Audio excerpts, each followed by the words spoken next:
좋은 작품은 구조가 탄탄합니다.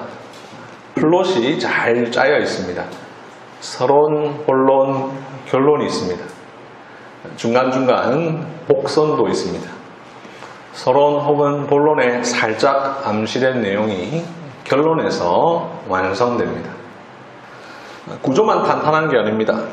단어와 문장도 조화를 이룹니다. 단어와 문장 선택이 신중하고 한 번 사용된 단어와 문장이 다른 곳에서 연결되기도 합니다. 그냥 무심코 남긴 문장처럼 보이지만 사실은 작가의 의도가 담겨 있습니다. 좋은 작품은 보통 이렇습니다. 소설, 드라마, 영화 등이 성공하려면 이러해야 합니다. 그렇지 않은 작품은 좋은 작품이라고 말하기가 어렵습니다. 그런 점에서 성경은 어떨까요? 성경은 탄탄한 구조를 갖고 있습니다. 단어와 문장이 서로 연결됩니다. 성경은 한편의 치밀한 이야기입니다. 수많은 사건과 이야기가 긴밀하게 연결되어 있습니다. 다양성과 함께 통일성을 이루고 있습니다. 그러니 성경은 좋은 작품입니다. 성경 이야기는 창조, 타락, 구속이라는 큰 틀로 구성되어 있습니다. 하나님의 구원 역사를 보여주는 한편의 드라마와 같습니다. 여자의 후손을 보내시는 하나님의 치밀한 계획들이 이어지고 있습니다. 행위 언약, 은혜 언약, 노아 언약, 아브라함 언약, 모세 언약, 다윗 언약, 새 언약이 짜임새 있게 이어집니다. 서론, 본론, 결론이 있습니다. 어떤 곳에서 예언했던 내용이 다른 어떤 곳에서 그대로 성취됩니다. 더 놀라운 것은 이 책은 40여 명의 서로 다른 사람들이 기록했다는 것입니다. 기록 시기도 다양합니다.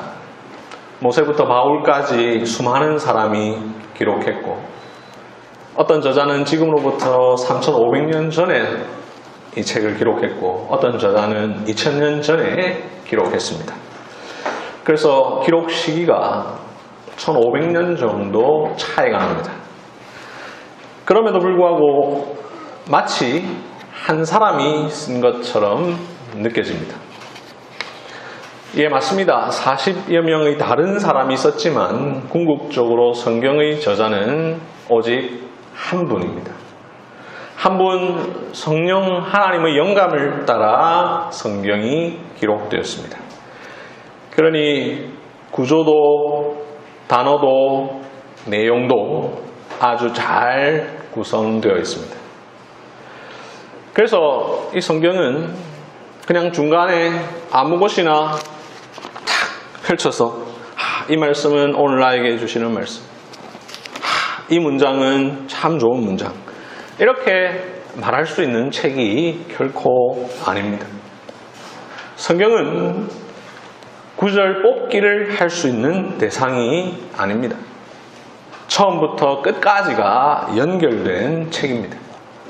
앞뒤 문맥과 구성을 중요하게 여겨야 하는 책입니다.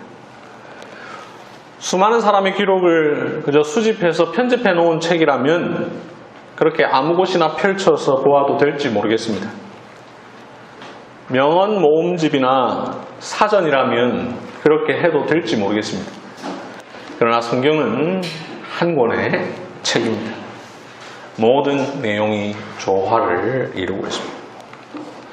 그동안 우리가 약 7개월 동안 들어왔던 설교를 통해서 여러분들은 이 사실을 충분히 확인하셨을 것이라 믿습니다.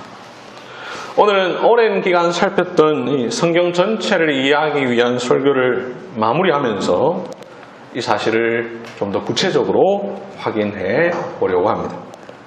지금까지 들었던 수많은 설교들을 기초로 해서 성경의 서론과 결론을 살펴봄으로써 성경이 어떻게 구성되어 있는지를 분명하게 확인해 보려고 합니다. 오늘 우리가 읽었습니다만 성경의 첫 부분인 창세기 1, 2장과 마지막 부분인 요한계시록 21장, 22장은 그 내용이 비슷합니다. 마지막 두 장이 처음 두 장의 이야기를 완성하고 있습니다. 서론과 결론이 조화를 이룹니다. 그래서 어떤 사람은 창세기 1, 2장과 요한계시록 21, 22장은 마치 북엔드와 같다라고 표현했습니다.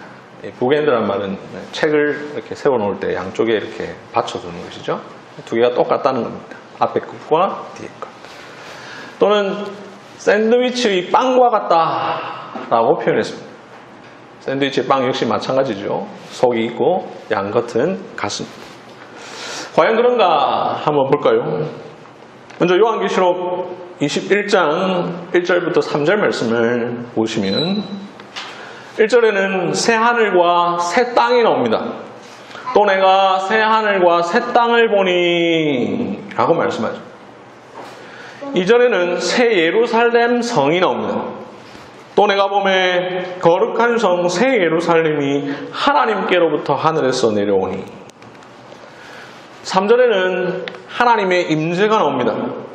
보라 하나님의 장막이 사람들과 함께 있음에 하나님이 그들과 함께 계시리니. 한 장 넘겨서 22장 1절 2절을 보시면 생명수 강이 나오고 생명나무가 나옵니다. 또 그가 수정같이 맑은 생명수의 강을 내게 보이니 하나님과 및 어린 양의 보좌로부터 나와 길 가운데로 흐르더라. 강 좌우에 생명나무가 있어 12가지 열매를 맺되. 이 모습은 새 동산의 모습입니다. 요한계시록 21장 22장에는 새 하늘과 새 땅, 새 예루살렘 성, 하나님의 임재, 그리고 새 동산이 나옵니다. 이것은 모두 다 창세기 1, 2장의 모습을 회복하고 있는 내용입니다. 창세기 1장 1절에 하늘과 땅이 나옵니다. 태초에 하나님이 천지를, 즉 하늘과 땅을 창조하시니라. 사람을 창조하신 뒤에 하나님은 동산에 사람을 두시는데, 동산은 이전에 설명드린 것처럼 마치 성전의 이미지를 갖고 있으니 일종의 예루살렘 성과 같습니다. 창세기 3장 8절에 동산에 거니시는 여호와 하나님의 소리가 있으니 이것은 하나님의 임재가 동산에 있었다라는 것입니다. 창세기 2장 10절은 동산에 대해서 묘사하기를 강이 에덴에서 흘러나와 동산을 적시고 거기서부터 갈라져 내 근원이 되었으니 라고 합니다.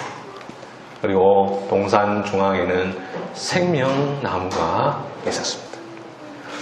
이렇게 창세기 1, 2장에는 하늘과 땅, 성전, 즉 예루살렘, 그리고 하나님의 임재, 그리고 강물이 흐르고 생명나무가 있는 동산이 나옵니다. 이렇게 창세기 1, 2장과 요한계시록 21, 22장은 그 내용이 수미상관을 이루고 있습니다. 성경의 서론인 창세기 1, 2장에서 말하는 것처럼 처음 세상에는 하늘과 땅이 있었습니다. 예루살렘 성전과 같은 성전으로서의 동산이 있었습니다. 하나님의 영광이 가득한 하나님의 임재가 있었습니다. 생명의 강이 흐르고 생명나무가 있었습니다. 그런데 이곳에 죄가 들어왔습니다. 하나님의 형상을 따라 지음받았기에 왕, 제사장, 선지자였던 아담, 동산을 거룩하게 지켜야 할 제사장이었던 아담은 그 동산을 지키는 일에 실패했습니다. 결국 죄로 인하여 땅과 만물이 저주를 받았습니다. 거룩한 성전 동산은 더럽혀졌습니다. 땅에 충만하고 정복하라는 명령을 받았지만 죄로 인하여 부패해진 나머지 더 이상 땅을 올바르게 다스릴 수 없게 되었습니다. 이렇게 하나님께서 처음 세상을 창조하셨을 때의 기대는 첫 사람의 죄로 인하여 산산조각이 났습니다. 결국 타락한 사람은 하나님의 임재가 있고 생명나무가 있는 동산에서 쫓겨나게 되죠. 그런데 이러한 상태를 하나님은 그냥 두지 않으십니다. 은혜를 베푸십니다. 구원 역사를 펼치십니다. 천지 만물을 회복시키시고 성전을 세우시며 자기 백성을 구원하셔서 나는 그들의 하나님이 되고 그들은 내 백성이 되리라 약속하십니다. 이를 위해 가장 중요한 구세주를 보내시기로 하시니 여자의 후손으로 암시됩니다. 장차 오실 여자의 후손은 사단의 머리를 상하게 할 것입니다. 실낙원 즉 잃어버린 낙원을 복낙원 즉 회복하는 낙원으로 바꾸실 것입니다. 이것이 창세기 3장 15절의 원복음에 예언된 약속입니다. 하나님의 이러한 구원 계획은 처음에는 희미했습니다. 그러나 역사가 점점점 진행되는 가운데 구체적으로 나타납니다. 아담과 하와에게서 아벨을 대신하여 셋이 태어나고 노아, 아브라함, 이삭, 야곱, 유다, 보아스, 다윗 이런 식으로 여자의 후손이 계속 이어집니다. 아브라함을 통하여 땅 큰 민족 복이 약속됩니다. 여자의 후손을 보내시라는 은혜 언약, 땅 민족에 대한 하나님의 약속은 노아 언약, 아브라함 언약, 모세 언약, 다윗 언약, 새 언약을 통해 이어집니다.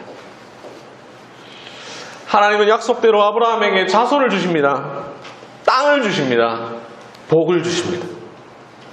결국 이스라엘 나라가 세워지고 가나안 땅을 차지하게 되며 다윗 왕국이 건설됨으로 하나님의 약속이 성취됩니다.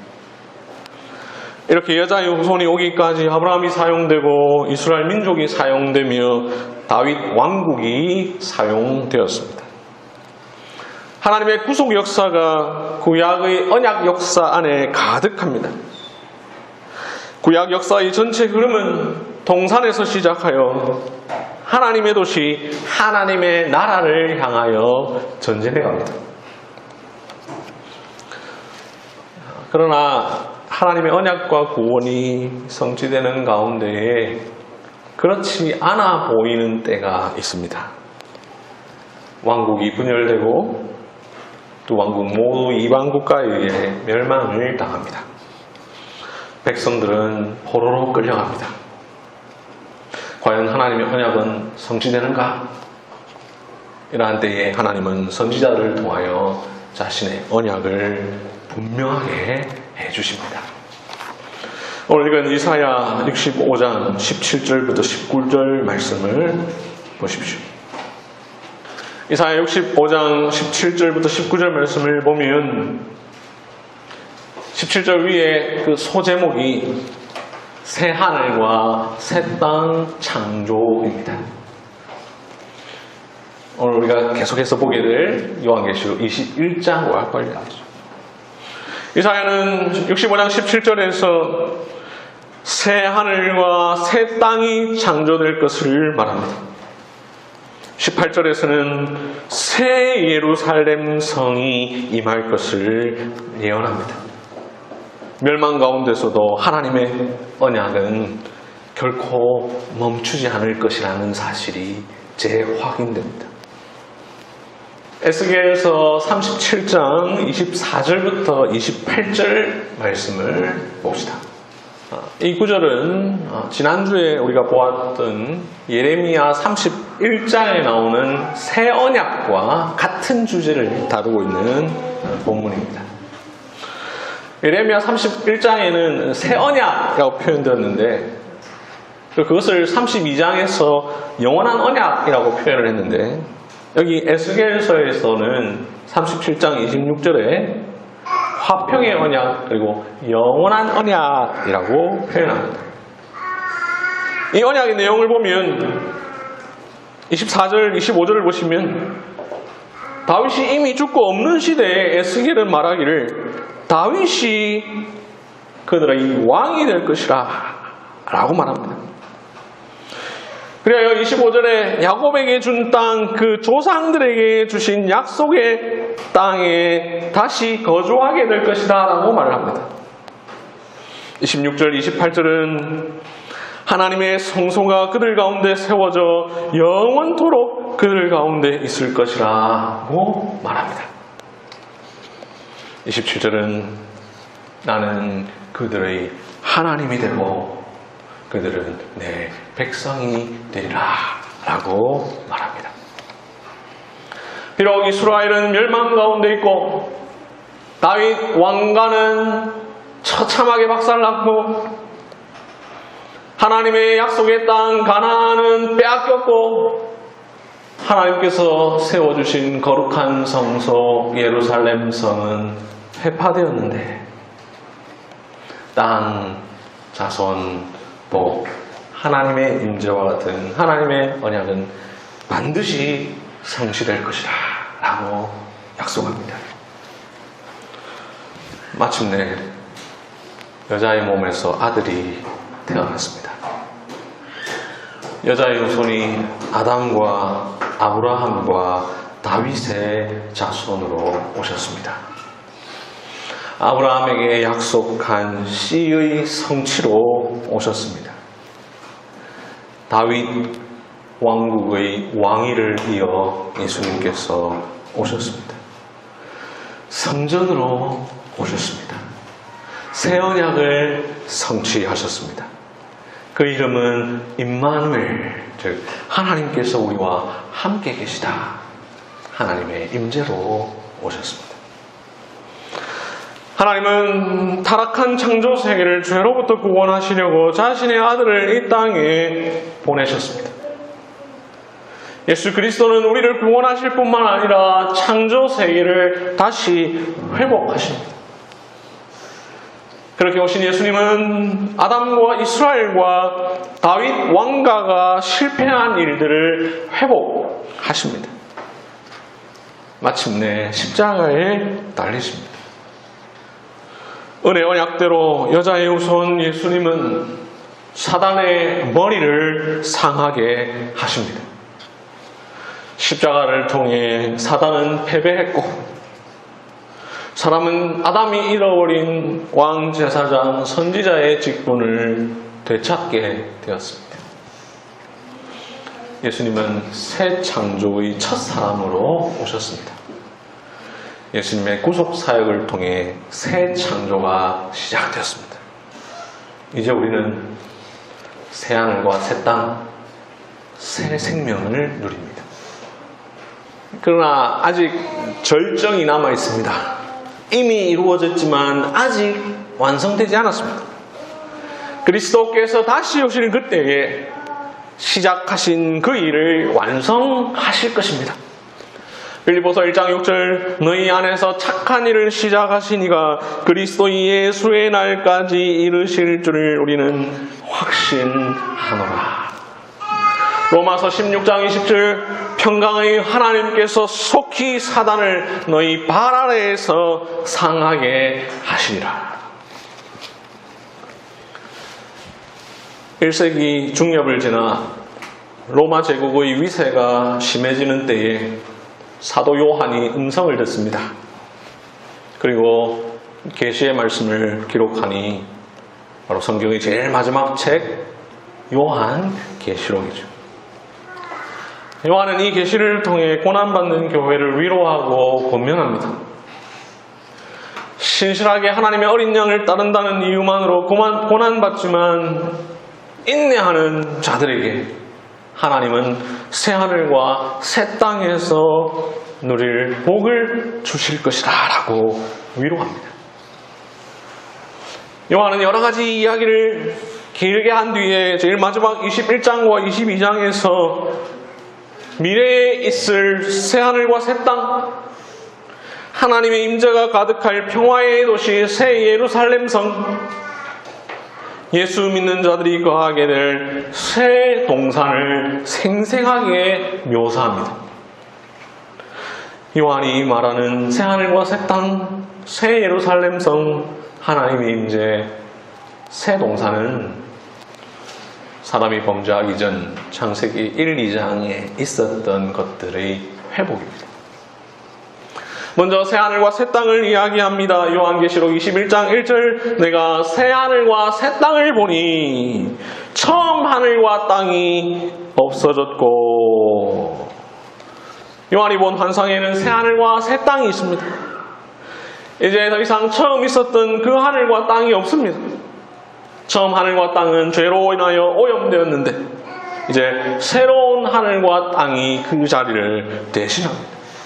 완전한 새 창조가 마지막 때에 이루어집니다. 다음으로 새 예루살렘 성을 이야기합니다. 요한계시록 21장 2절, 또 내가 봄에 거룩한 성 새 예루살렘이 하나님께로부터 하늘에서 내려오니, 거룩한 성 새 예루살렘이 하나님께로부터 하늘에서 내려옵니다. 새 예루살렘 성이 하늘에서 땅으로 완전히 내려왔다. 이 말은 하나님 나라가 완전하게 임하였다. 하나님의 뜻이 하늘에서 이루어진 것처럼 땅에서 완전하게 이루어졌다. 이것을 가리키는 표현입니다. 요한계시록 21장 9절 이하를 보시면 이 새 예루살렘 성에 대해서 좀 더 자세하게 묘사를 하고 있는데요.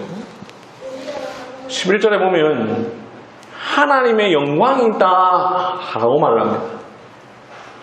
16절에 보면 네모 반듯해서 길이와 너비와 높이가 같다. 즉 입방체라고 하는데 6개의 면이 모두 정사각형으로 똑같은 도형의 모습을 하고 있습니다. 이 모습은 구약에 나오는 예루살렘 성전의 지성소와 같습니다. 이는 새 예루살렘 성이 그 구약의 성막과 성전을 온전히 성취한다라는 것입니다.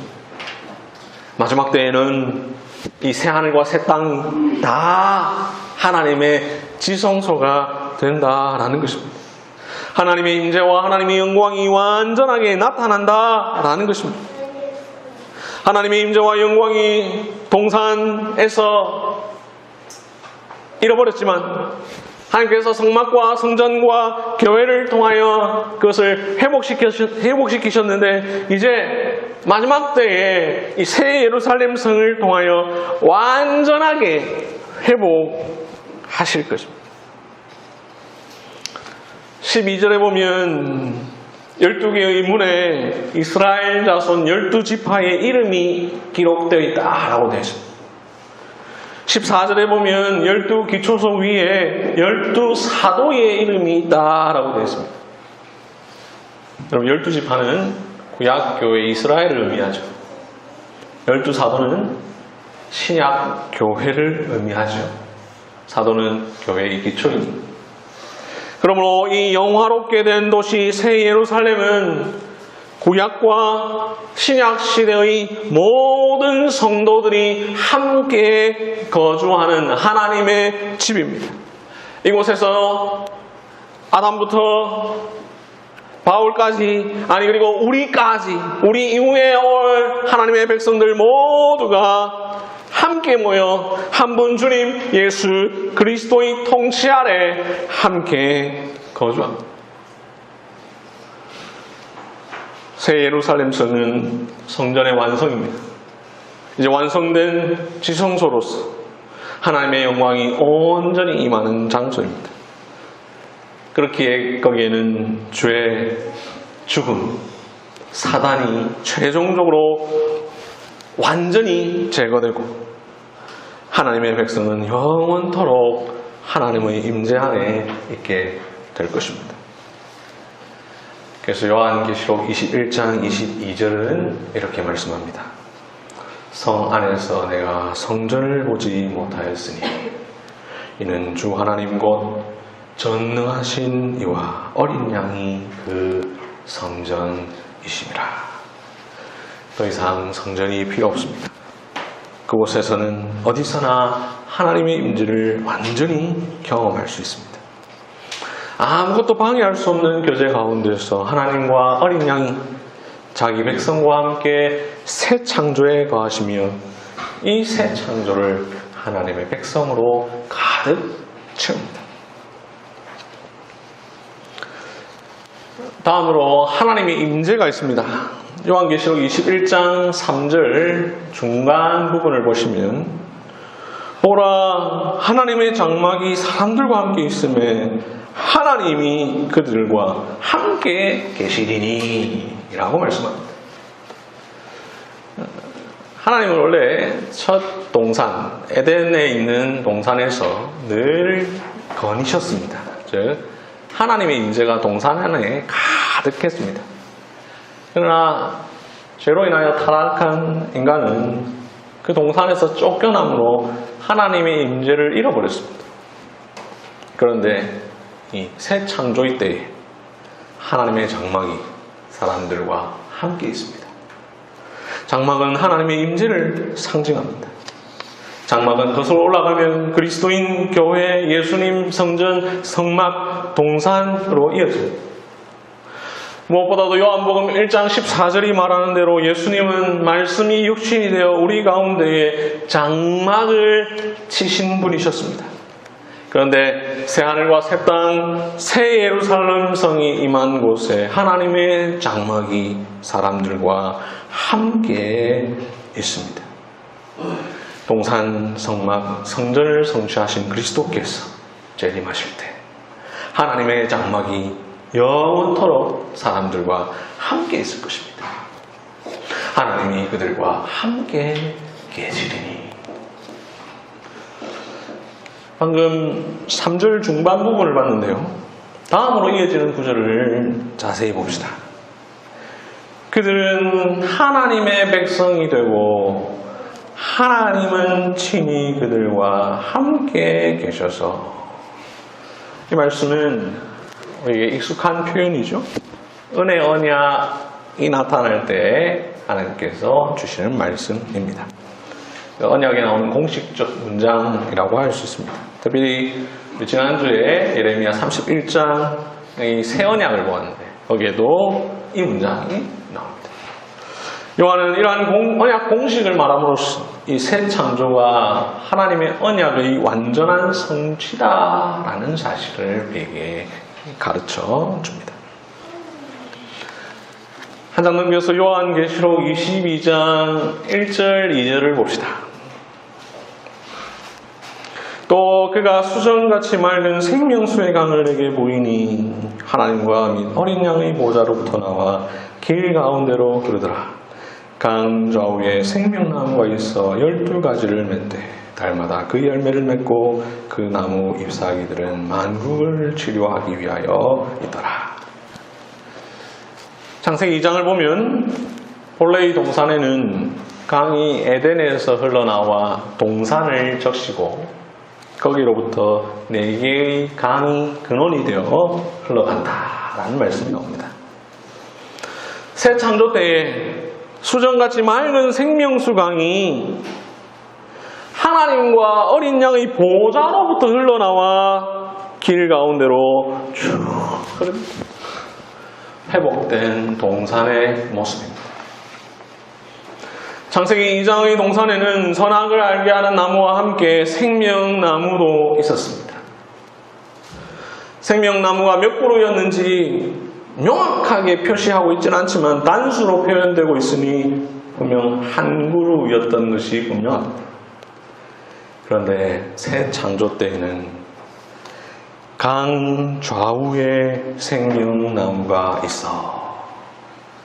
좌쪽에 하나, 우쪽에 하나, 두 그루가 있습니다. 아담이 범죄한 후 하나님은 그가 생명나무도 따먹고 영생할까봐 그를 동산에서 쫓아내셨습니다. 그러나 새 동산에서 하나님은 우리를 생명나무로 부르십니다. 하나님의 백성들은 생명나무에 제한 없이 접근할 수 있습니다. 이처럼 새 동산에서는 하나님의 모든 구속이 완벽하고도 충만하게 실현될 것입니다. 그래서 이어지는 3절은 이렇게 말합니다. 다시 저주가 없으며. 최초의 땅은 아담의 범죄로 인하여 저주를 받았습니다. 먹지 말라 한 나무의 열매를 먹었은즉 땅은 너로 말미암아 저주를 받고. 창세기 3장 17절. 그러나 이제 새 동산에는 요한계시록 22장 3절이 말하는 것처럼 다시 저주가 없습니다. 3절 마지막 부분은 이렇게 말합니다. 그의 종들이 그를 섬기며. 여기 섬기며라는 동사 설교를 기억하시면 제사장으로서 성소를 섬긴다라는 뜻이요, 창세기 동산에 경작하며 라고 번역된 말과 같습니다. 하나님의 백성들은 이 새 창조의 동산에서 여호와를 섬기는 제사장 노릇을 할 것입니다. 아담이 실패한 제사장의 사역을 우리가 영원히 감당하게 될 것입니다. 이 새 동산에 대한 설명 22장 5절을 통하여 마무리되는데 이렇게 말합니다. 그들이 세세토록 왕노릇 하리로다. 하나님은 아담을 창조하실 때에 자신의 형상과 모양대로 지으심으로 아담을 하나님의 대리 통치자로 세우셨습니다. 생육하고 번성하여 땅에 충만하라고 하셨습니다. 그러나 아담은 그 일에 실패하였는데 이제 마지막 때에 하나님의 백성들이 세세토록 왕노릇함으로 완전히 성취하게 될 것입니다. 지금까지 살펴본 것처럼 성경의 결말이라고 할 수 있는 요한계시록 22장은 서론에 해당하는 창세기 1, 2장의 내용과 매우 비슷합니다. 아니, 창세기 1, 2장에서 하나님께서 의도하신 것을 다 뛰어넘고 성취합니다. 요한계시록 21장, 22장은 성경의 모든 구원 역사를 성취합니다. 역사가 시작될 때 하나님은 하늘과 땅을 창조하셨습니다. 역사가 끝날 때 이전에 있던 것을 훨씬 능가하는 새 하늘과 새 땅을 주실 것입니다. 새 하늘과 새 땅을 한자로 바꾸면 신천지입니다. 천지에서 시작된 성경은 신천지로 마칩니다. 창세기는 동산에서 시작했습니다. 요한계시록은 새 예루살렘 성으로 마칩니다. 동산에서 시작된 이야기가 거룩한 성, 즉 도시로 마치고 있습니다. 동산과 새 예루살렘이라는 역사의 시작과 끝 사이에 하나님은 아브라함과 그 자손이 사는 약속의 땅에서 하나님 나라를 세워 가셨습니다. 하나님께서는 아담을 동산에 두셨습니다. 마지막 날 우리를 새 창조의 새 예루살렘 성, 새 동산에 두실 것입니다. 첫사람 아담은 실패했습니다. 하지만 하나님은 둘째 아담 예수 그리스도를 통하여 모든 일을 이루셨습니다. 그 예수님을 통하여 앞으로도 이루실 것입니다. 주님께서 재림하셔서 새 하늘과 새 땅을 허락하시고 새 예루살렘 성과 새 동산을 주실 것입니다. 이 모든 것들을 증언하신 이는 요한계시록 제일 마지막에 언급된 것처럼 진실로 속히 오실 것입니다. 그 새 창조의 세계에서 우리는 그리스도 안에서 행복할 것이요, 그리스도는 우리 안에서 행복하실 것입니다. 말씀을 맺겠습니다. 성경은 어느 페이지를 딱 펼쳐서 오늘 나에게 주시는 말씀이 무엇인가를 봐야지 이렇게 마음대로 사용할 수 있는 책이 아닙니다. 성경은 자료집도 아니요, 생활에 도움이 되는 명언 모음집도 아니요, 삶의 지혜를 모아둔 책도 아닙니다. 성경은 이것저것 다 연결된 스토리로 되어 있습니다. 성경은 처음 시작과 중간과 마지막 결말이 있는 하나의 이야기입니다. 한편의 드라마와 같습니다. 그래서 크레이그 마르톨로뮤라는 사람과 마이클 고힌이라는 사람이 The Drama of Scripture라는 책을 썼고, 이를 IVP에서 번역 출판하면서 이런 제목으로 출판했습니다. 성경은 드라마다. 이 드라마와 같은 하나님의 계시의 구조와 줄거리는 간단하게 이렇게 말할 수 있습니다.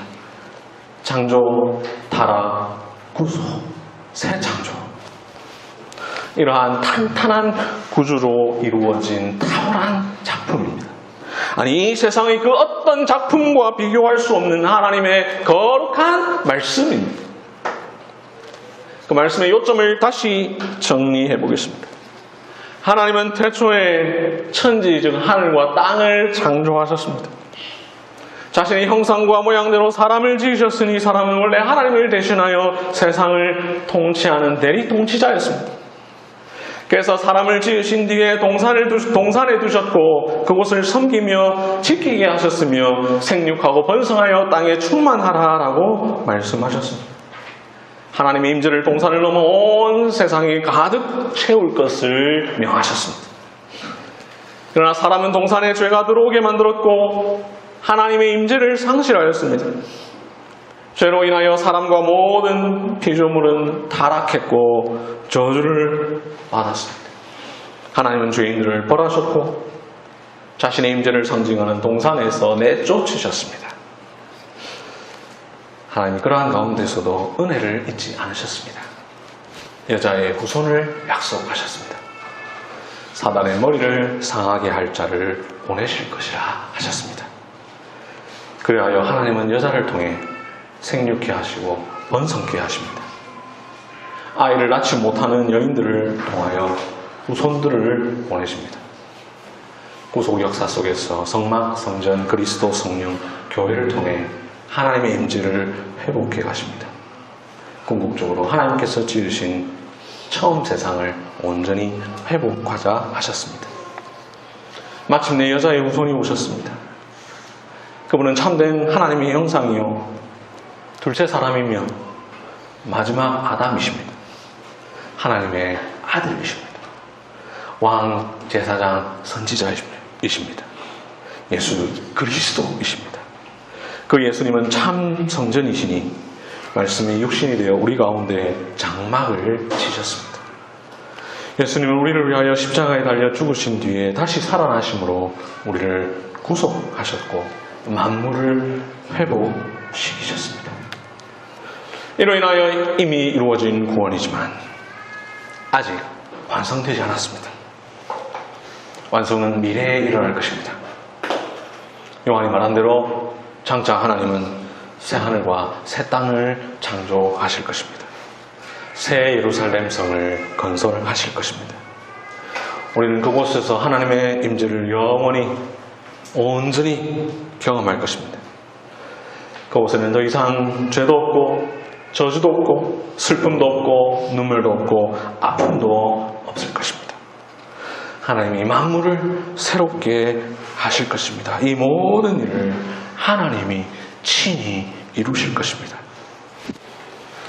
이 사실을 믿는 모든 자들에게 성경의 맨 마지막 책, 맨 마지막 장, 맨 마지막 절은 이렇게 말씀합니다.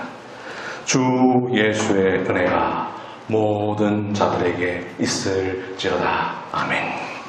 이것들을 증언하신 이가 이르시되 내가 진실로 속히 오리라 하시거늘 아멘. 주 예수여 오시옵소서. 주 예수의 은혜가 모든 자들에게 있을지어다. 아멘.